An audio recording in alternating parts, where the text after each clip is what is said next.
it's not about what you do specifically. It's about the energy that is in your heart and your intention. And for any earth angel listening, you guys know we discern that very quickly. Greetings, guys. Welcome back to my channel. My name is Monette. This is my channel, Evolve with Monette. For those of you that are new here, I'm a professional intuitive empath. It's so good to share energy with you. Come on in. Thank you for inviting me in. If you're interested in working with me, all of my information to my website is in the description box below. Ask your angels first, and then let's go. I had an email, and I wanted to answer it directly. So thank you for emailing me. Thank you for being candid. Thank you for being so sweet. I really appreciate it. But the person was asking because they've heard me talk about some of my stories here, and that's definitely what the purpose of this channel is so that we can evolve together. And they said they felt inadequate because they were dating someone who they did not feel like they were a financial match for. And they said, I know that you have been through whatever you've been through with some of your soulmate dating situations from what I've heard on the videos, but it worries me because I know that your heart is good. They were very sweet and very, observing of my intention here. And I love that that was conveyed properly and that they got that. But they said, you said about one of these exes that you dated, that they were bum or this or that. And I wanted to bring some clarification specifically to what I meant and maybe give you some absolution here in your situation as well. When I talk about someone being a bum or being less than or whatever the case may be, I'm talking about energy. I'm never comparing financially because I have been broke, five broke, I ain't got it. If y'all remember old Kanye, we broke, five broke. We ain't got it. It was like a Kappa. He did like a whole play on a Greek sorority, and their mantra was broke, five broke, we ain't got it. What's that? That wasn't graduation. That was it graduation? Someone's screaming the name of the album below.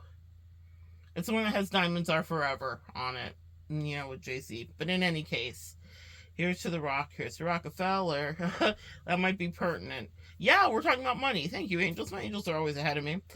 So I have lived in all things, and I'm still working and growing every day. I'm nobody's anything, y'all. Okay, we regular.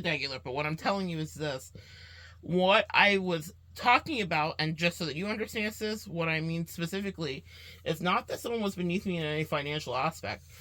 Is that I was incredibly disappointed with what they offered because they were disrespectful and they were entitled, and it wasn't about matching me date for date. Most of the people I've dated have taken me on dates and all that stuff. In fact, everybody I have, that's been just part of my life. But even someone that wasn't at the same financial status of me has done nice things that blew me away. And I've talked about them here, taking me to special places or having specialty moments happen, whatever the case may be. I've certainly had good dating history and good dating experiences.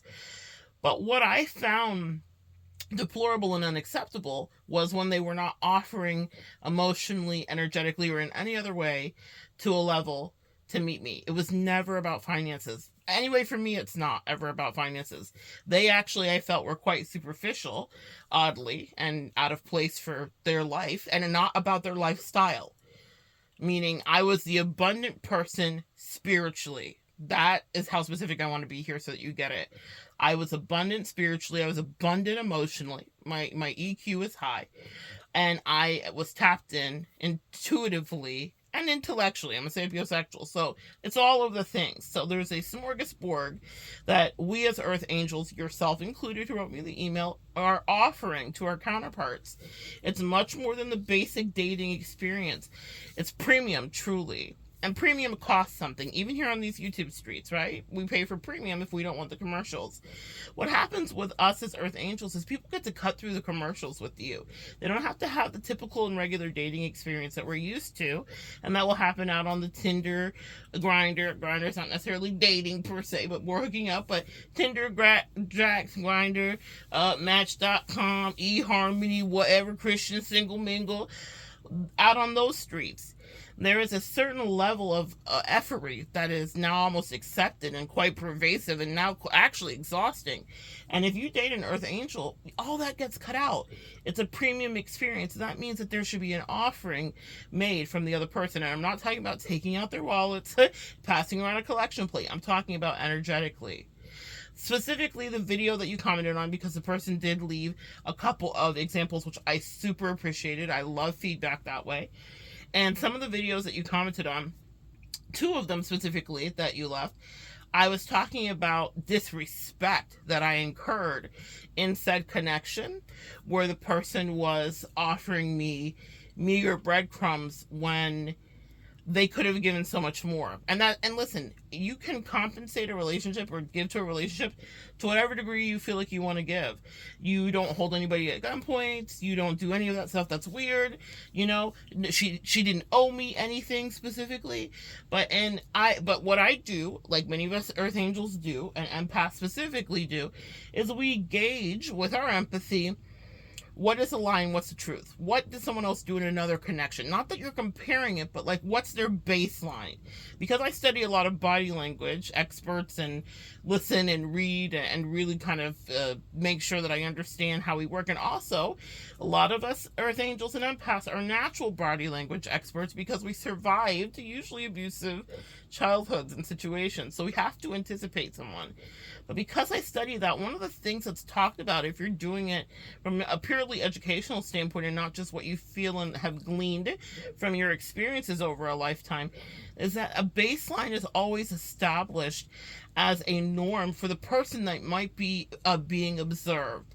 So I am a pretty, the teacher in me kind of comes out. And so for the people that I'm friends with or the people that I'm dating, I observe their baseline. How are they when they're mating? Or how are they when they're friending? Whatever the case may be. Or if it's family, how are they when they're dealing with anything regarding family? How are they familially? And so the baseline is, how do they behave across a broad spectrum? Not just in a particular case. There will always be exceptions to every rule, yes? But it doesn't mean that someone gets to play you like a fool. And often when you establish and understand what their baseline is, you will realize that what they're giving you is far less. And in the case, one of the videos that you sent to me, specifically, I talked about how I had spoken to that person and asked her, is this something you've ever done with anyone else? And she said no. I don't know why she was as honest as she was. Maybe because I had her dead to rights. Maybe because there was nowhere to wiggle, nowhere to go. But she was just like, no, actually, I've never done this with anybody else. And I'd heard all of the stories of all the people and all the casual connections and hookups and all the intense and serious ones and more meaningful connections. And everyone in between, what she was giving me was so far out of the norm, it might as well have been in another galaxy, in a cosmos far, far away. And that, to me, established that in my face she did play. And when I say lesser and below and meager, this is what I'm meaning specifically, not financially. Not that I didn't want to date her because of where she was financially. It had nothing to do with it. Though there are a lot of talking points in podcasts, red, pink, and blue, that red pill, pink pill, and blue pill, that examine, should you date someone that is not at the same socioeconomic standard as you. Most recently,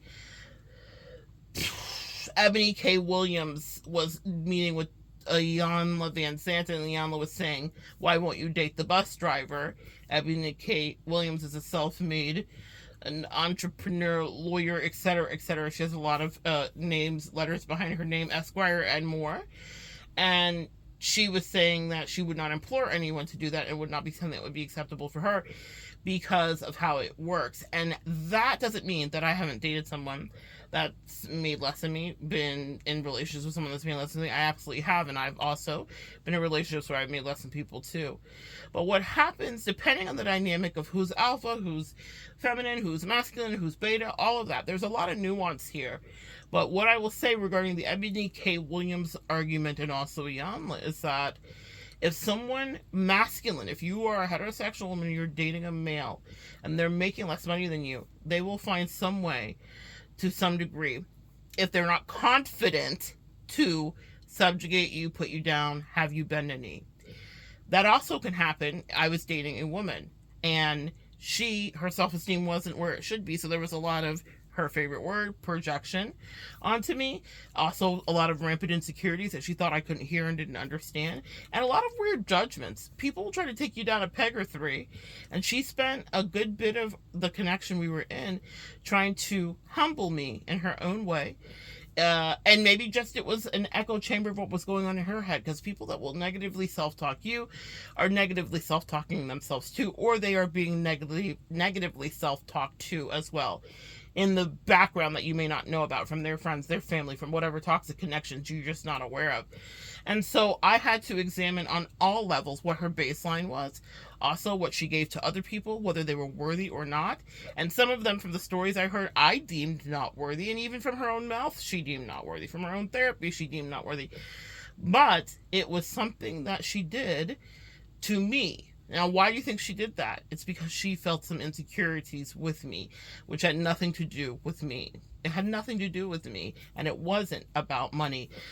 Now, if you're in a relationship and you can't give, right, and match your partner financially, fiscally, dime for dime, dollar for dollar, and here's the truth about all relationships, none are ever like that. There will be fluctuations at different points in the relationship, where someone is working, someone isn't, where someone needs help, where someone's sick, where someone's doing extraordinarily well, they've gotten a bonus, they won a lottery ticket. There will always be a myriad of different experiences that can be had in any connection. So don't hang your hat on whatever it is when you get into it, because that's not going to be static. So I'm never looking at what someone is financially offering, nor do I advise that you do, anybody listening besides you who wrote me this email. I am looking at what they can offer, where they can offer it, and are they willing to be cooperative and meet me, sis? And in that case, even there, we've established a baseline. She was treating me differently than she'd ever treated in specific areas anyone else. And she'd given far more of herself in so many other ways to other people that were just passing through her life to some degree. But she was treating me differently. And there was all of this other stuff that was happening. And so then I thought, okay, well, there's the baseline. But then what she can offer and what she can do and how she can be emotionally even generous by just being honest, she refused to. And that could have just been her baseline of sociopathy, of insanity, of who knows, okay? I no longer dissect all of the reasons as to the why, but I established my own baseline as a behavior that I identified with toxic, withholding, and greedy. And I thought, wow. And I've kind of joked about it. And that was one of the videos we talked about. So to be fair, I want to talk about it, where I'm singing, I'm broke, but I'm happy. I'm channeling Alanis Morissette, where I was like, she was broke, but she was entitled. It wasn't about the financial broke. She was broken energetically. I have videos up here. Stop building bears. Stop fixing bitches. Stop fix-a-flatting hoes. Or men or dudes, okay? Whatever the case may be, as empaths, we often feel this obligatory duty to stay and mend someone and put them completely back together. Did I know where she was broken? Did I know what needed to be fixed? Do I have the aptitude to do it? Yes. But was it going to drain me and cost me something to invest when she wasn't being reciprocal to any degree? That's what I'm looking at, is the emotional currency. And if someone is stingy with their emotional currency, because that's actually free, then that's where I am disembarking and I say you are lesser than me. Because we are largesse in energy, empaths and earth angels listening. We give abundantly and richly and beautifully to our partner. The kind of love we invest can rearrange your life. It can build a business. It can help you birth a baby. It can get you a promotion. It can help you lose or gain weight. It can grow your hair back. We grow edges back, sis. And so if someone is going to resist, be stingy, try to undermine, cause whatever kind of complex in you, because the complex in them is so entrenched, they want to they've got enough to share of that, but not enough to have it back, or to really connect, or to really tell a modicum of truth. That's where I care about what are you willing to do, not about how much are you willing to spend. So don't reflect that back on you, my sweet collective tribes member, family member, and friend. Do not reflect that back onto you. Your financial status has nothing to do with whomever you're dating. In fact, I would dare say you might be even wealthier than them emotionally. The compassion of which you wrote, your eloquence, the way that you articulated yourself, that lets me know that you're a good partner in many ways. I'm not saying you're perfect, and this is not a reading, and I am not giving you a personality assessment completely, but I'm saying from the little bit I got to peek into and see, you are giving, and you are giving abundantly. So do not think that you are not a good match, and do not get in your head because society says it has to be this or it has to be that. Had that person that I was speaking about offer to me any kind of, introspective honesty and wasn't so stingy with me when I needed it. It's one thing to ask for something after it's over with and say, like, this is what was missing.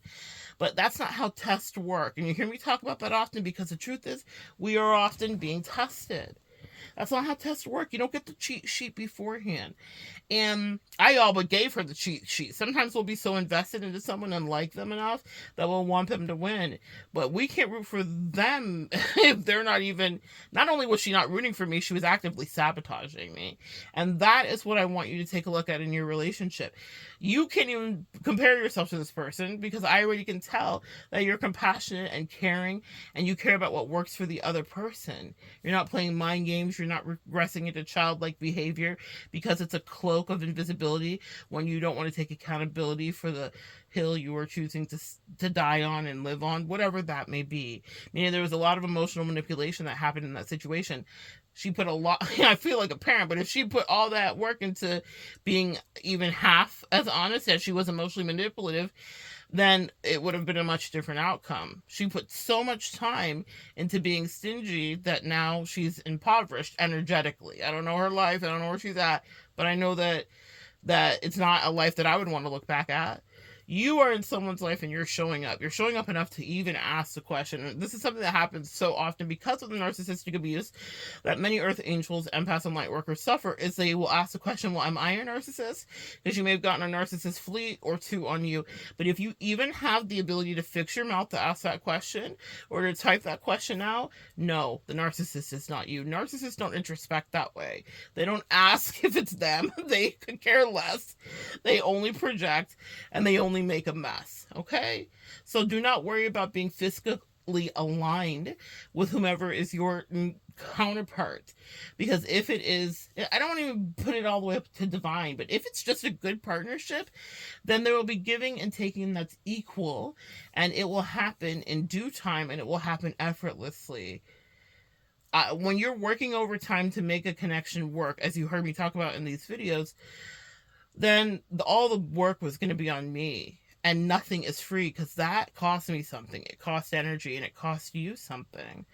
It cost energy, and you're pouring in energetically. You told me about some of the sweet things you did and about how you made this person that you're dating's life better, or how you would, write a sweet note or pack an extra lunch or you're a go-getter romantically.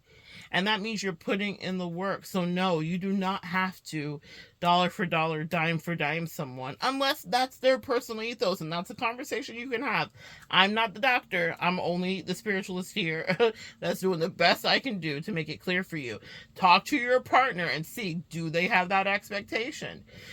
One of the things that comes to mind is Joy Luck Club, one of my favorite movies from back in the 90s, and it's about a group of Asian women and how their lifestyles and love lives evolve, and one specifically was so cold, and I said, I never want that. It was a 50-50 split relationship.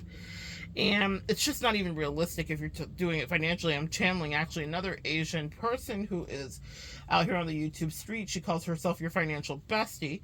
And I can't remember what her name is, but she talks about how she and her husband, fiance, or whomever split things because they're both investment banker or whatever they are. I don't know what she is, but she does something with a lot of money and they both have a lot of money. But that wasn't how, not that it wasn't always that way, but there were splits at various points of the relationship, and so percentages were paid in. So if you want to get that technical, there are people out there with the information. I'm not going to be that girl for you to give you that information, but there are people out there that can help you really understand how much percentage wise you should be paying in, and it's never going to be 50-50. Even with the best of besties out there, financial gurus, they will tell you that may not be what works for you, and it doesn't really work realistically in any marriage or long-term relationship. But fine, emotionally, there will be different places where you guys meet each other and how you pay into it.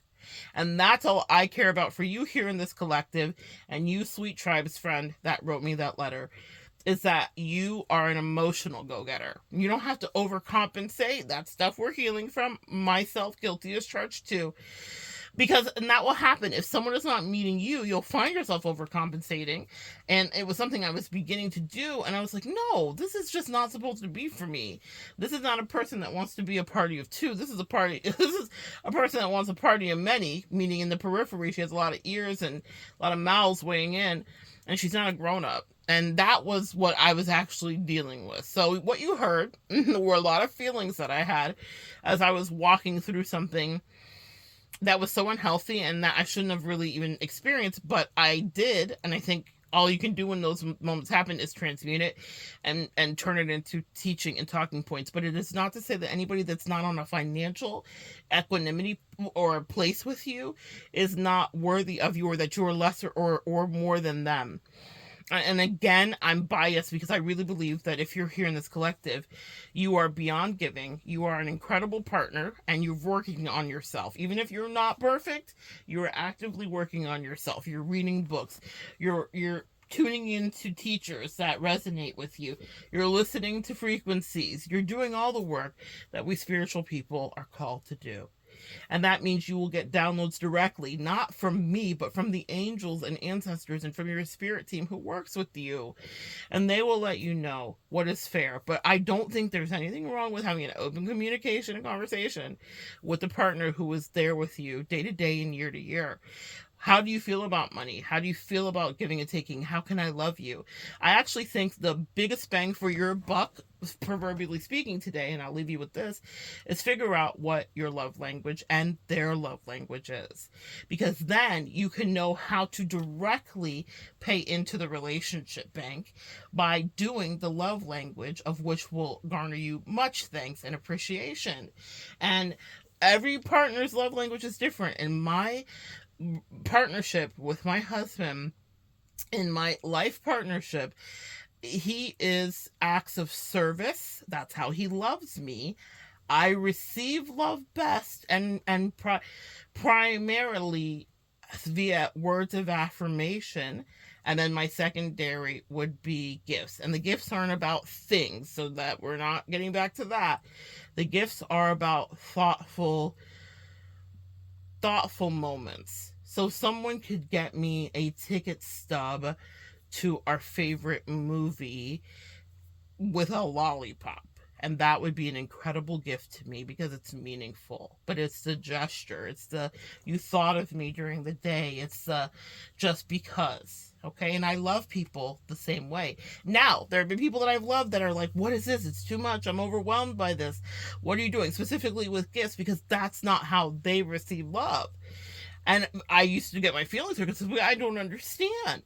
But that's not how they receive love. Do you get it, friend? So I had to figure out how to love them in a way that would penetrate them, that they could actually get in through the top of their soul into the depth of them, past the skin to be within.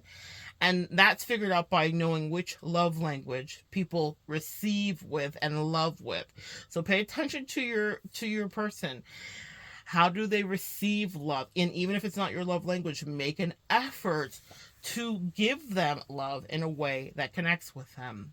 In the beginning of dating my husband, before I knew he was going to be husband, but he might have had an idea, I could tell by the way he shifted and started to behave with me. He's not a words of affirmation. I always say he's like the Marvel Man. He is a man of few words, and that makes him happy. He has his things he will talk about and he lights up with, but he's a man of few words. But what he would do, and it was the sweetest thing, and this is the example that I want you to take away from here about meeting someone where they are, and it's not about matching them. My words, you hear them. You tune in, as you said, for many years on a regular basis to hear me talk. So that's what I do. This is how I say I love you, collective. This is how I say I love my besties. This is how I say I love my soulmate people I date. This is how I love. It's by communicate. I also feel offended when communication is bad. That's because I receive love through communication. So my husband, who is not a talker, in Florida, we have a grocery store called Publix, and it's like the snazzy poo-poo grocery store, and they used to, well, they still do, they cook sometimes there, just like you would go to like any like big box store, Costco, BJ, Sam's, whatever, but they will cook and have demos. And when they did it, they had these beautiful handwritten recipe cards. And when I started dating my husband, I was in culinary school, and so he would go and get the recipe cards, and he would call me at the end of the night, and we would be chatting about our day, as we do as one does when they're dating. And then he would start reading through casually, trying to just work it into the conversation, the recipe cards. It was so adorable, because he did not know how to have the 1 hour conversation I can have without blinking my eye. But he wanted to make an effort. And we didn't talk about love languages yet, none of that. But he figured it out, which means all of us can figure it out, right? He kind of figured out, like, this girl likes to talk a lot. So he went and got those recipe cards. And at first I didn't notice it. And then I caught on, and I was like, oh. And I never said anything to him till years later, when we were fully locked in and solidified, how sweet and adorable it was that he did his darndest to connect with me in the way that he could, which was like, I don't know what to talk to you about, and I'm a little overwhelmed because words are not my thing per se. He was a much more acts of service, and he showed me in many ways that he cared about me. But that is something that stuck out to me as a thing of pure beauty. Because if we're talking not about financially, but giving where you can give, he didn't have a lot of words to give me. He liked me. He meant it. He, inferred it. He said it. He demonstrated it in other ways. But that stuck with me, because that's what you do to meet someone when you want to show that you love them too. He didn't know how. So I don't know who gave him the idea. I don't know if his angels whispered it to him, but he got those recipe cards and would read them to me faithfully. And I would allow it, because I knew what he was doing was the best at that time in his life he could do for me. That's how you meet someone, even if there's not financial, quote unquote, equality. He was not as rich in words as I am. But he knew, like, man, that's her thing. I better come up with a plan. And that is so romantic. He's not what I would call a romantic. That was romantic. And that's why I love that man. Because he figured out a way to connect with me in the only way he could at first. Even if it was going on a daily basis. Think about the effort of that. Going and picking up a bunch of cards every few days so that he would have a new recipe, because they come out with them pretty regularly. And so that he would have a new recipe for me to listen to, that he would casually work into the conversation so that we could communicate. You can do the same thing too regarding the person that loves you, and make sure that they're doing the same thing. Many of us have dated people and had wonderful experiences where people figured out what our love language is. Some of us are lucky enough to date people that share our love language. That is a sparkling, delightful relationship filled with chemistry. But it doesn't always work that way. And so I had to figure out too how to love him, because acts of service is not my primary, but that's how he receives. And so I figured out how to love him, even though it wasn't naturally germane to me. That's when we're dealing with emotional equality, financially speaking, okay? So no, it's not about you being lesser ever. It's about, and I was making judgments because I'd assessed a baseline of a person who was being less than cooperative purposely. She was going out of her way to withhold whatever she could, whether it was clear communication, you name it, fill in the blank. I could go down a whole bullet list of things she withheld purposely from me that she gave away for absolute free to people that wouldn't even know how to spell her name properly. Okay? And that's when you can tell people are doing things maliciously. That was malicious intent. That was done on purpose. It was because she wanted to equal the playing field. Maybe she felt some inadequacies and she thought, let me bring you down wherever I feel like I actually live and where I like to be. I don't know. I'll never know because she never said so. Hashtag communication. It matters. So what I know is what my angels told me, and they said, cut yourself free. She's a lost cause. Total loss, actually. You're not a lost cause. The relationship you're in is not a lost cause. And if my husband, who is like Mr. Non-Talk, can figure out a very clever and adorable, thoughtful way to talk, it is possible. It's not anything to even brag about. It's just a thing to tell you that it taught me a very powerful lesson, because I thought, how is this supposed to work out? I was hearing my angels, but I didn't understand the message. And I was like, but I'm a talker. Wait. And I had just come out of a relationship with a guy who was like professorial in his conversation. He spoke 5 languages. He was a polyglot. I was so attracted to him. But they said, no, this person is actually supposed to be your life partner in reality, not the polyglot that you dated. So the polyglot obviously makes sense, right? We were matching because I loved all of his words. They were magic to me. I never felt so loved and juicy in a relationship. But that did not have the potential for the longevity that I would have required, that I had prayed for and asked for. If you're in a relationship and you feel like you can do more, figure out the ways that you can do more. But don't think that you're not meeting them financially where they're at, because I have a feeling you're meeting them emotionally and you're meeting them through those 5 love languages. So figure out what those are for you. Write me again and let me know when you figure out what's going on with you too. And I would love to feedback to it. We can do it here in a video like you asked for today. You said I could answer back in a video essay, or we can just do it one-on-one. But for anybody else listening in the collective, beyond my sweet friend that wrote me that letter, take this and be the emotional go-getters in your relationship. But make sure that it's reciprocated, sis. Reciprocity, reciprocity, reciprocity. Check out someone's baseline. Is this how they behave with all of the people that they dated? Then you can either take offense or not take offense, but understand who people are and who they aren't, and then ask your angels above all. Like I say, we will have people pop in our life that are teachers, in and out of our life that are teachers, but your highest self is the answer. I didn't talk to anybody as I was coming to the conclusion to disconnect from that person I was soulmate dating, because I realized what disrespect and what hand that rocks the cradle, single black female stuff was happening. It got weird. But when I was still invested emotionally and I still really liked that person and really saw her quote unquote potential, I talked to my angels and I was like, am I seeing this clearly? And so they led me to ask the questions, or she would volunteer a story and it would answer so many questions that I had. I'd be like, oh, okay. I understand now. So my thing is this: ask your angels for clarity, because I couldn't, and she didn't understand it, but she couldn't dispute what I was getting from the angels when they were showing me real flashes into her life and the truth of it.